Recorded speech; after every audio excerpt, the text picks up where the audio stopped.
আসসালামু আলাইকুম সবাইকে। সবাই কেমন আছেন? আশা করি সকলে ভালো আছেন এবং সুস্থ আছেন। চায়নাতে খুব বড়সড় লঞ্চ ইভেন্ট হয়ে গেল Redmi Note 9 5G series. So যেটা গ্লোবালি অবশ্যই Redmi Note 10 সিরিজ নামে বা Redmi Note 10X যেই নামে আসুক এই নামে আসতে চলেছে জানুয়ারি অথবা ডিসেম্বর মাসে।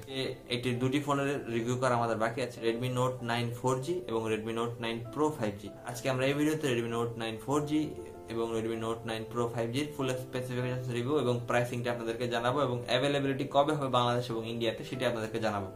আপনারা দেখছেন টিউটোরিয়াল ভ্যালি টেক ভ্যালি, আপনাদের সাথে থাকছে আমি তাইসির। আম পাতা জোড়া জোড়া, রিভিউ হবে উড়াধুরা। সো বন্ধুরা শুরু করা যাক।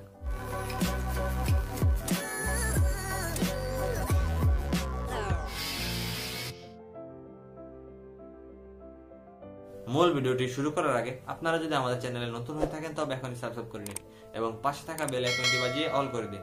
এতে করে আমাদের চ্যানেলের সকল নোটিফিকেশন আপনাদের কাছে পৌঁছে যাবে। প্রথমে Redmi Note 9 4G, এটির প্রাইসিংটি যদি আমি বলি, ইন্ডিয়ান রুপিতে যদি আমি ডিরেক্ট কনভার্ট করি এটির প্রাইসিং হয় 10,500 রুপি থেকে 11,000 রুপি। চার বেস ভ্যারিয়েন্ট 4128। সো ইন্ডিয়াতে 464GB করে মনে হয় 10,000 রুপিতে এটি লঞ্চ হবে। সো দেখা যাক কি হয়। এবং যেটি বাংলাদেশি প্রাইসে কনভার্ট করলে হয় 13,000 টাকা। বলি যে 13,000 টাকা বা 10-11,000 রুপিতে আসলে Redmi Note 9 4G আমাদেরকে কি অফার করে। ব্যবহার করা হচ্ছে 6.53 ইঞ্চির একটি IPS LCD প্যানেল, যেটি কিনা ফুল HD প্লাস রেজুলেশনের। খুবই ভালো ব্যাপার। চেইন বেজেল ঠিকঠাক আছে, বাট একটি হতাশ করবে ডিউ ড্রপ নচ বা ভি শেপ নচ ব্যবহার করা হয়েছে, যেটি কিনা 2020-21 সালে অ্যাকচুয়ালি অনেক পুরাতন আমার মতে। ডিসপ্লের পিপিআই হচ্ছে 395 এবং ব্রাইটনেস হচ্ছে 400 নিট। সো ওভারঅল ডিসপ্লে নিয়ে যেহেতু ফুল এইচডি প্লাস ব্যবহার করেছে এবং প্রাইস রেঞ্জ বেজগুলো ঠিকঠাক আছে, শুধুমাত্র ডিউ ড্রপ নচটা নিয়ে আমার একটু কমপ্লেইন থাকছে। প্রসেসর সেকশনে ব্যবহার করেছে Qualcomm Snapdragon 662। সো মিডিয়াম বলবো এবং এতে Android 10 থাকছে, MIUI 12 থাকছে। জিপিইউ সেকশনে ব্যবহার করেছে Adreno 610। সো অনেকটা বলতে পারেন আপনারা এটি Redmi Note 8 যেটা ছিল সেটার একটু আপার ভার্সন বলতেই পারেন। তো Redmi Note 8 এ কিন্তু 665 প্রসেসর ব্যবহার করা হয়েছিল। সো তাতে দেখলে প্রসেসরটা একটু কম পাওয়ারফুল আপনাদের মনে হবে।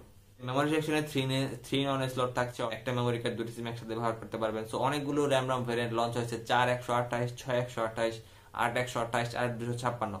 ইন্ডিয়াতে বা গ্লোবালি মনে হয় এত ভেরিয়েন্ট আছে না, 464 বা 6128 এরকম দুটি ভেরিয়েন্ট লঞ্চ হতে পারে। ক্যামেরা সেকশন ব্যাকে ট্রিপল লেয়ার ক্যামেরা থাকছে। এক পাশে বন্ধুরা ডিজাইনটা খুব সুন্দর লাগবে আপনাদের। মেইন সেন্সর 8 মেগাপিক্সেলের আল্ট্রা ওয়াইড, 2 মেগাপিক্সেলের ডেপথ এবং ফ্রন্টে ব্যবহার করেছে 8 মেগাপিক্সেলের সেলফি ক্যামেরা। 1080p এর 30fps সর্বোচ্চ ভিডিও শুট করতে পারবেন।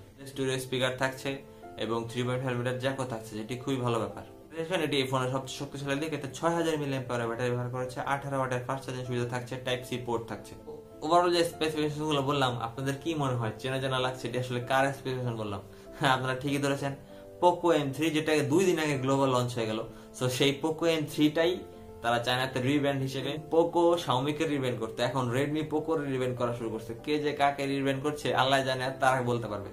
সো পোকো M3 যেটা গ্লোবালি রিলিজ হয়েছে, সো বোঝা যাচ্ছে এটি আসলে এই সেটটি যেটা Redmi Note 9 4G এটি সম্ভবত গ্লোবালি বা ইন্ডিয়াতে বাংলাদেশে লঞ্চ হবে না, কারণ এটা পোকো M3 নামেই ইন্ডিয়া এবং বাংলাদেশে আসবে, যেহেতু গ্লোবাল লঞ্চ হয়েছে সেটির।